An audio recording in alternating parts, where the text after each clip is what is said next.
It takes courage to truly look inward. We've been conditioned to seek external explanations for our pain, often blaming figures from our past, especially our mothers. Yet the unsettling truth is that your mother isn't holding you back. It's the internal narrative your mind constructed around her. This isn't an indictment, but a stark reality few dare to acknowledge. The influence of your primary caregiver resonates in your subconscious long after their physical presence departs.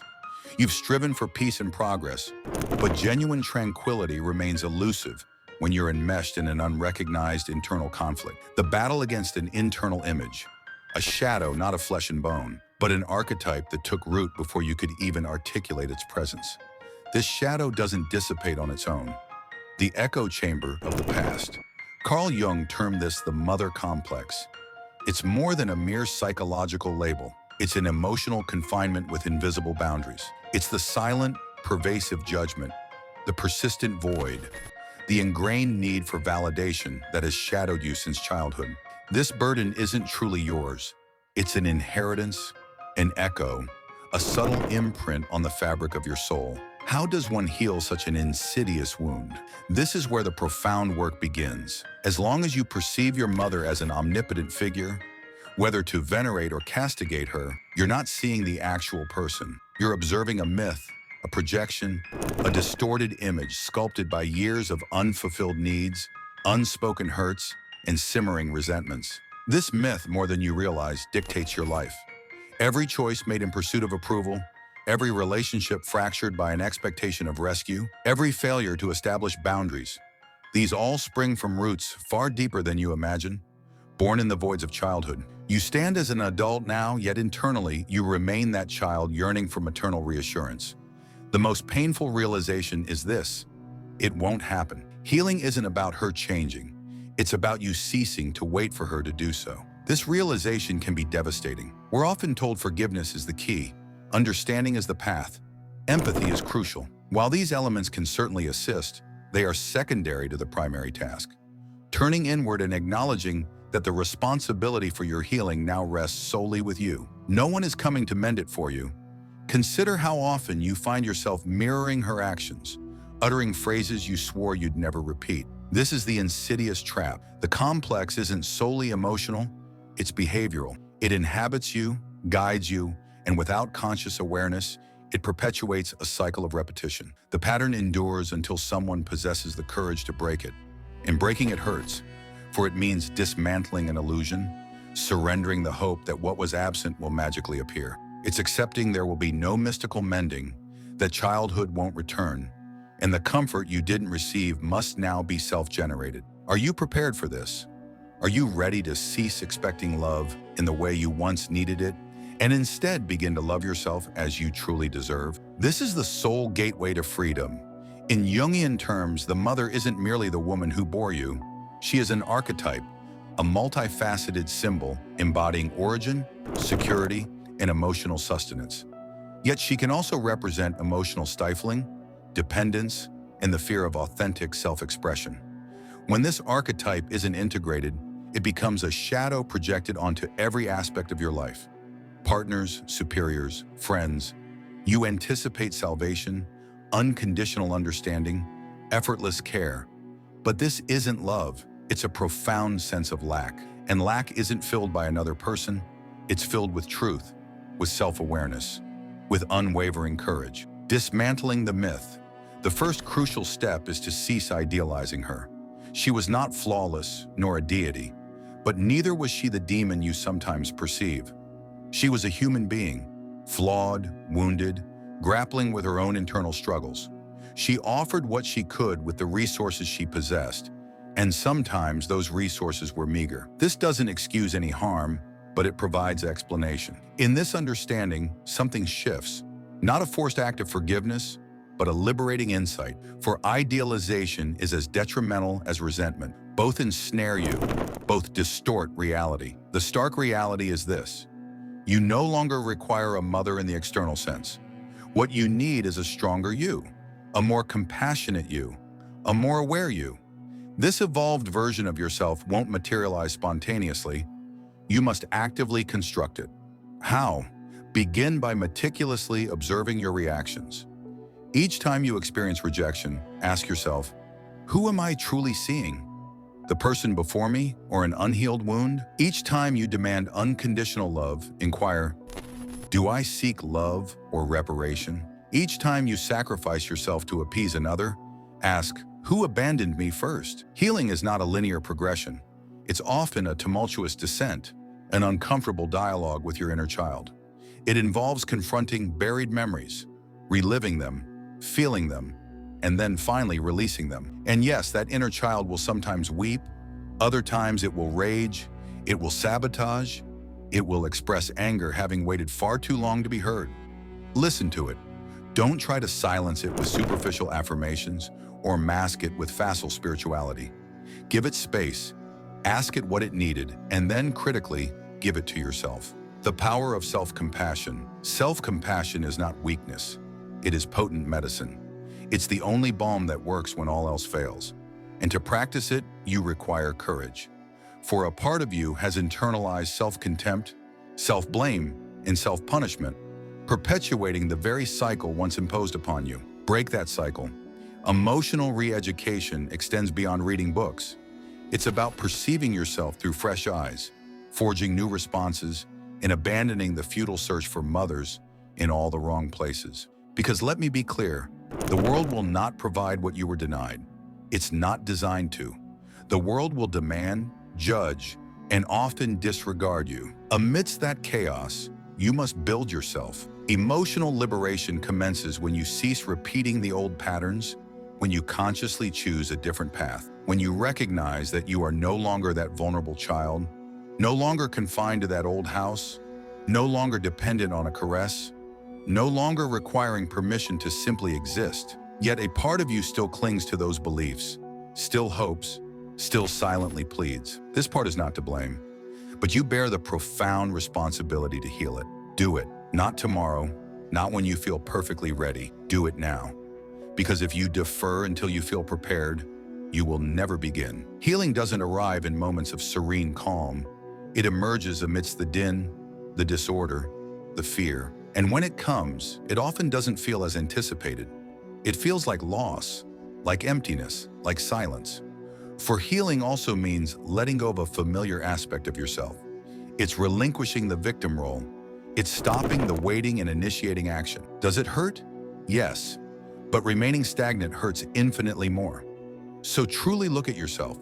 Ask, what portion of my suffering still stems from that internalized figure I call mother? And how much longer am I willing to surrender control to it? Forge peace not with her, but with yourself. For ultimately, the most significant mother is not the one who raised you, but the one you choose to become for yourself. And that version is yet to be fully born. The invisible chains of loyalty. Just when you believe you've achieved release, when you're convinced you've severed that internal loyalty, another more subtle, treacherous layer emerges. Invisible loyalty. This is a loyalty you did not consciously choose, yet it steers you as if an invisible string binds your soul. No matter your progress, the books you consume, or the therapies you undertake, if you fail to grasp this principle, you will perpetually return to the same starting point. What is this clandestine trap? Your unconscious harbors the belief that surpassing your primary caregiver constitutes an act of betrayal. Such is the perverse nature of this dynamic. Do not attempt to reason with it logically. It is deeply felt, ingrained within your emotional architecture. You absorb the notion that your identity was intertwined with hers, that her experiences, her suffering, her beliefs were also yours to carry. Unbeknownst to you, you forged a silent covenant, an invisible promise. I will not be better than you, Mom. I will not be freer than you. I will not fully heal if you did not first. Do you perceive the confines of this prison? The most terrifying aspect is that this prison masquerades as love. We're not speaking of hatred or anger, but of an unconscious fidelity that shackles you to her pain, her frustration, her limitations. This is why you repeatedly enact narratives you don't comprehend. This is why, on the cusp of achieving something significant, you self-sabotage because a part of you whispers, if I am happy and she was not, then I am being disloyal. But here is the stark truth. Your pain does not honor her. Your stagnation does not save her. Your unhappiness does not repair her. So why do you continue to carry what does not belong to you? A recurring scene plays out in countless wounded souls. The child who denies themselves a full life to avoid hurting the feelings of a parent who is either gone or was never truly present. It's as if, deep down, you wish to convey, "Look, Mom, I suffer too, so you are not alone in your sadness." If you genuinely love her, if you truly desire freedom without dishonoring her, then you must grasp this. Honoring the mother is surpassing her, not as an act of ego or rejection, but as an act of evolution. She granted you life. It is your imperative to multiply it, not diminish it. You must transmute that inherited pain into something new, into awareness, into transformation, into authentic living, forging your own path. To achieve this, you must dismantle the secret vow, the one made before you could even speak, the one that says, "I will not be freer than you." Break that promise, not with fury, but with profound love. Tell her in silence, even if she is no longer physically present or cannot hear you, "Mom, thank you for what you could give me, but now I follow a different path." That path leads not to resentment, but to your liberation.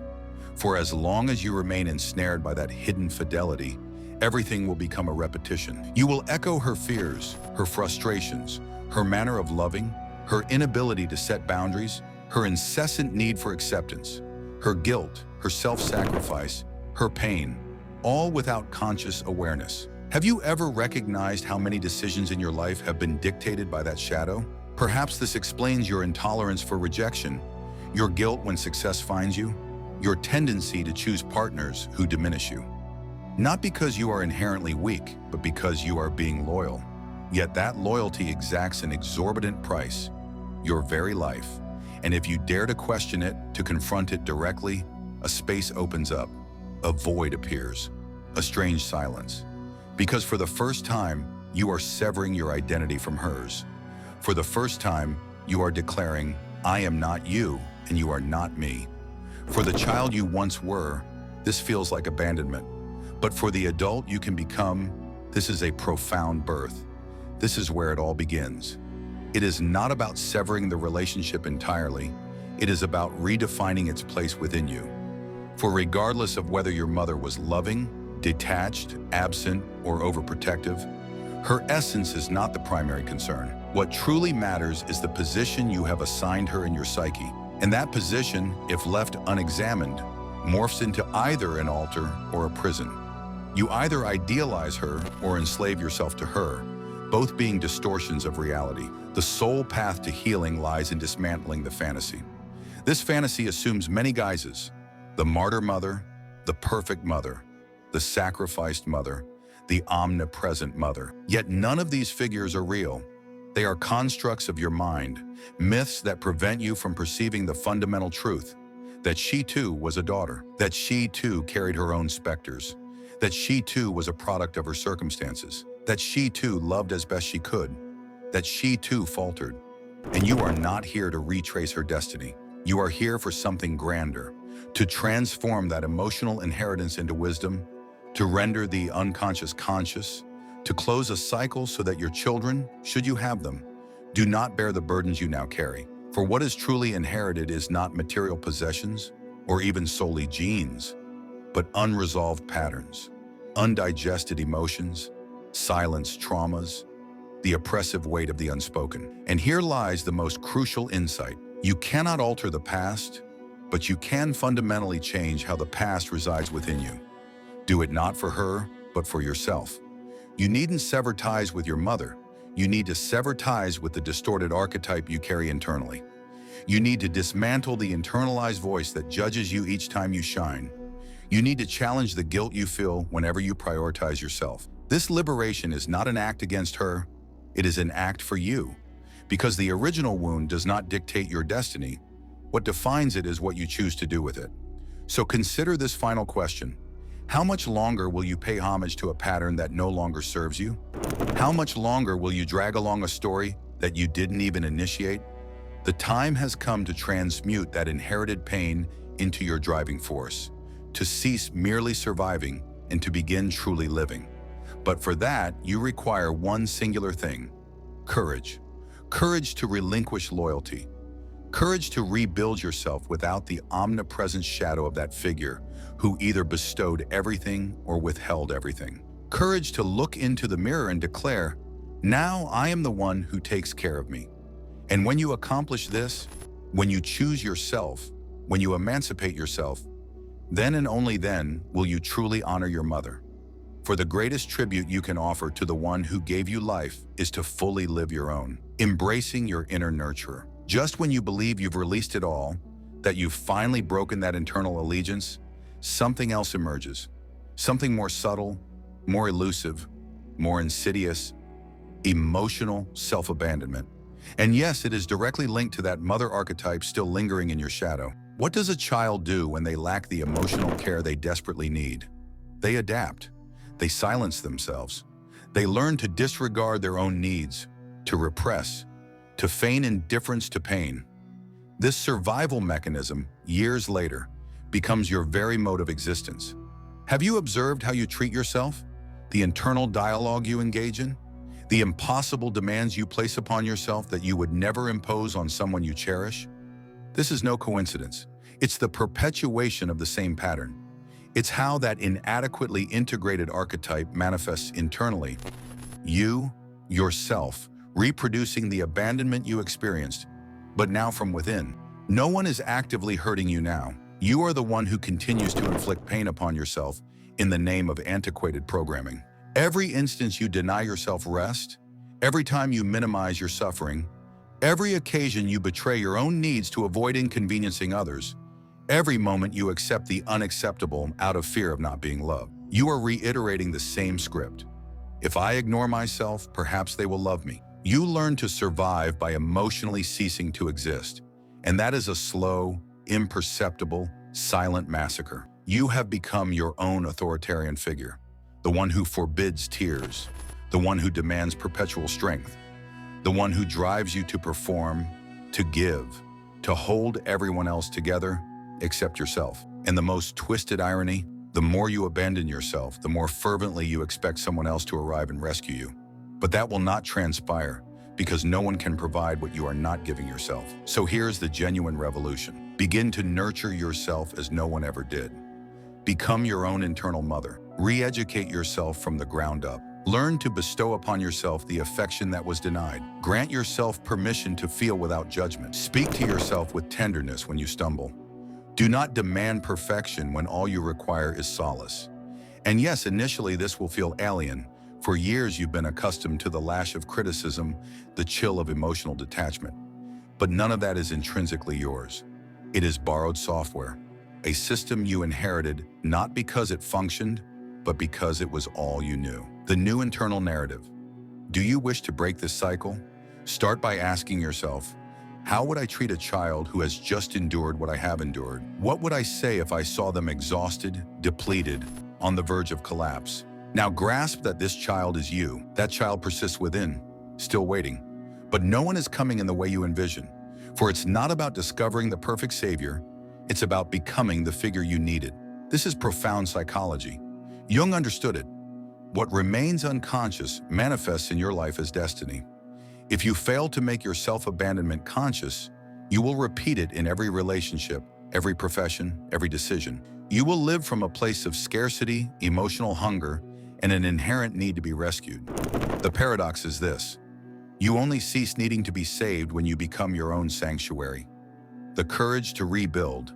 It is challenging, of course, because no one taught you how to do this. You were taught to compete, to perform, to prove your worth, but not to nurture your inner world, much less to embrace your own shadows. And here we arrive at another overlooked piece, the negative inner mother.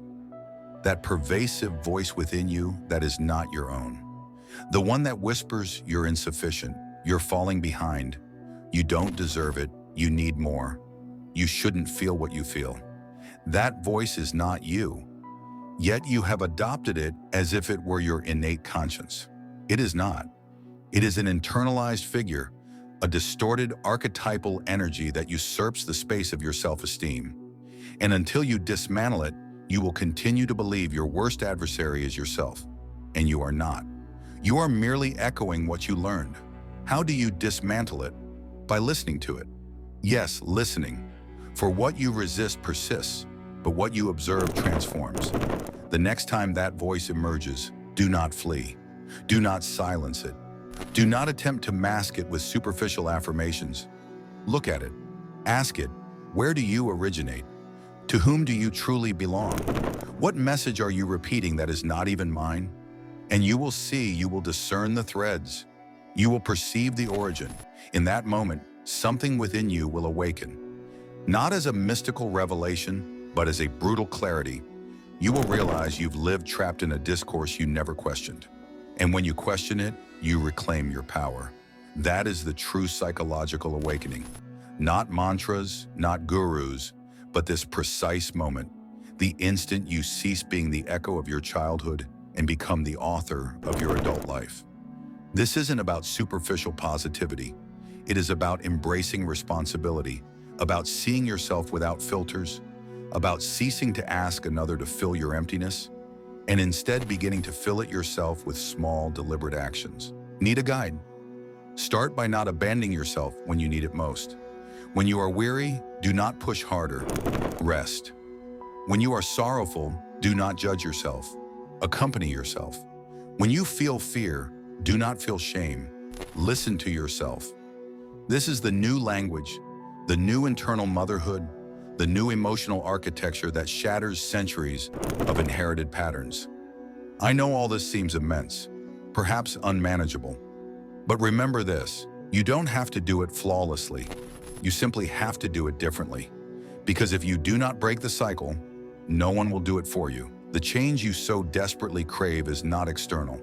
It resides in every internal gesture.